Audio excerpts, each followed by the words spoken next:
వాళ్ళని చూస్తున్నారు తప్పించి స్వచ్ఛంద సంస్థలకు ఇద్దాం ఇదని. ఏరే మీకు దేవుడు ఇచ్చిన వరం అబ్బా అది. తిరుపతి దగ్గరనే ఓ 10-15 గోశాలలో పెట్టండి, వాటన్నిటి నిర్వహణ ఆ పేడతో చేయొచ్చు, కొన్ని రకాల ఉత్పత్తులు, ఆ యూరిన్ తో ఉత్పత్తులు చేయొచ్చు, దానికి అనుబంధ పరిశ్రమలు వస్తాయి, వేల మందికి ఉపాధి వస్తుంది.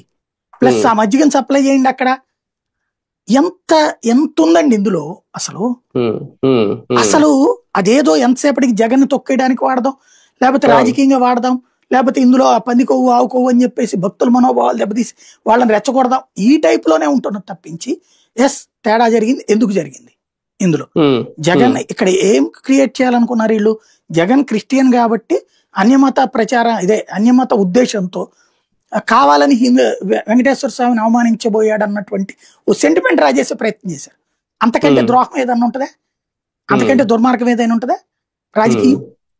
అది తప్పు కదా. నువ్వు సిబ్బంది తప్పు చేయడం, ఇప్పుడు ఎవడో పరకామండిలో తప్పు చేశాడు, జగన్ చేపిస్తాడు అది. లేకపోతే మొన్న లడ్డూలు ఏదో తేడా చేస్తున్నాడని ఎవడో పట్టుకున్నారు, లేకపోతే ఇంకో టికెట్లు ఎవడో అమ్ముతున్నాడని ఒకటి పట్టుకున్నారు.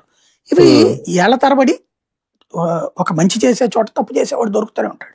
దాన్ని తీసుకెళ్లి రాజకీయాలు చేస్తున్నారు మీరు. అది వైవి సుబ్బారెడ్డిని టార్గెట్ చేశారనుకోవాలా? నడుస్తుంది. ఇప్పుడు వైవి సుబ్బారెడ్డిని పిలుస్తారు, ప్రశ్నిస్తారు. ఇప్పుడు ఇందులో డబ్బులన్నీ అతని అకౌంట్ లోనే ఉన్నాయట. అతను